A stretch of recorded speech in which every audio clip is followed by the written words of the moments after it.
ziar naa leen si lu ngeen nekk mbaa am ngeen jàmm baax a baax. waaw léegi waa ci question bi muy laaj moom oto yi moom ONU la ñoom moom ñoo nekkoon Mali maanaam mboolem ñoom ak man nga ne ñoom ak jihadistes yi rek ñoo àndoon presque benn groupe bi la rek ñooy ñi nga xam ne nii même buñ àndee pour ñu lijjante Mali yenn béréb yi nga xam ne nii fi lay gaa yi di installer jihadistes yi ñoom duñ fa àgg yàgg nañ fa lool. léegi nag liy wax ji mooy na ko Sénégal nan ko contrôle léegi bu jógee Mali ñëw Sénégal day dugg ci port bi dem France wala fan la jëm nan ko xam quoi mais buñ jël oto yi mu génnee Mali ñu bu wàccee waat ko Sénégal te xamuñu fan la oto yi dugg li mu wax nii question la te lu jar a bàyyi xel la te lu mën a nekk la te lu mën a def la ndax instant bii côté boobu bépp noonu Burkina Faso muy Niger dàqee nañ leen fa. léegi nag installation bi nga xam ne ni moom la ñu bëgg a def bu fekkente ne noonu la demee man dañuy installé Sénégal léegi buñ fi ñëwee nag moom buñ paree nag moom kenn xamul élection yi naka lay demee léegi bu mbir mi jaxasoo nag mën na noo jékki-jékki na jihadistes yi dugg nañ Sénégal comme que léegi gouvernement bi Ousmane Sonko wala keneen a ko jiite commencé nañ fi ñu toll di Macky Sall ba mu fi nekkee lii lépp amu fi woon na ko ñëpp partagé ñu xam oto yi fan la jëm. bu fekkente ne egsi na ci port bi bu dee day dem ñu xam quoi bu fekkente ne mi ngi ci biir dëkk bi ñu teel koo déclaré ñu xam ko ndax ñii moom même bu élection yi jeexee fi ñu toll nii ñoom duñ dem danañ xool nun jéem a xajamalee dëkk bi maanaam pour jéem a taqal ñoom përewuñ pour dem lii nag day lu mat a leeral comme que yàlla suñu borom def na ban jot ci nii nan ko teel a xam ba xam fan la jëm oto yi fan la jëm nan ko xam nan ko leeral bu fekkente ne dugg na Dakar ci port bi la jëm na dem France fallaahu bu fekkente ne dafa des Sénégal Macky Sall pare na pour indi jihadistes yi biir Sénégal. li tax may intervenir nag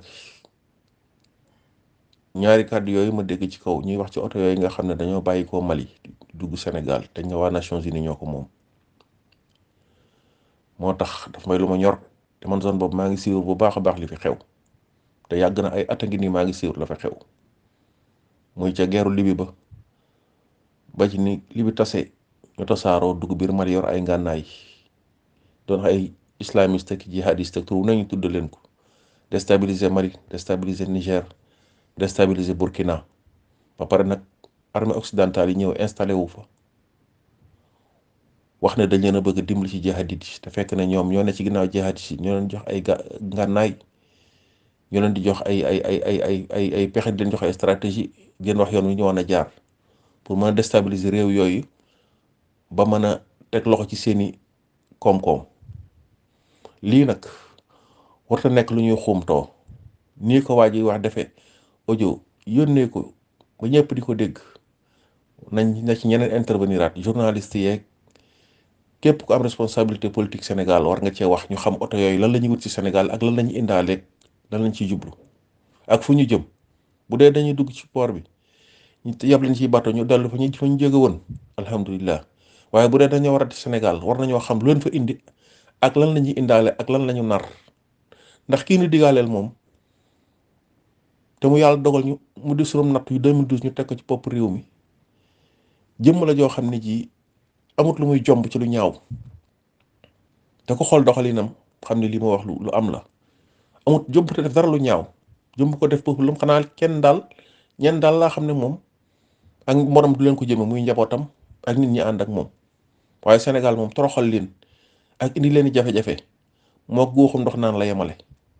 te des ci nguur gi jaral na ko lu ne xam na ne déclaré ne day dem waaye xolam demut te it pexe mu mën a def ba réew mi jaxasoo ba mu toogaat fi dana ko def kon loolu moom nekkul lu ñu war di xuumtoo des ko war wax ca kaw a kaw a kaw ñëpp dégg ko ba ñu xam jéebaane ko loolu ñuy wax reeteet jéebaane ko ba xam oto yooyu lan la ñuy wut Sénégal ak lan lañu fa indi bu dee dañuy jàll dugg ci gaal géej gi dem wala njëb leen ci avion ñu dem xayrun bu dee dañoo nar toog ci réew mi nag war nañ koo reeteet ba ñëpp dégg ko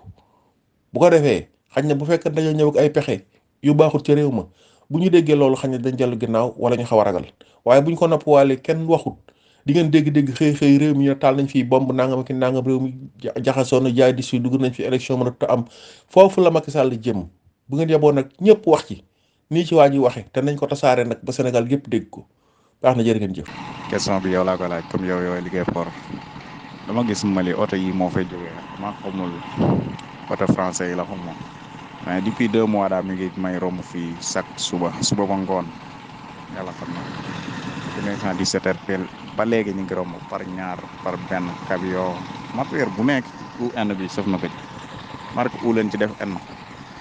dama xamul nag bu français bi la ko moom bu fekkee ne maanaam yu français la te agsi ci port bi moom boo ñu xam ne suñu àll bi ci la ko gars yi di stocké su Macky Sall wàccee ñu commencé xajamal Sénégal am na tourisme ñuy jékki-jékki di song di ray yaa ma gën a xam loolu moom na ko ñëpp bàyyi xel lu leer laa la parce que français yi defee lan lii depuis 1 mois mi ngi may romb fi te dégguma kenn ku ko wax foofu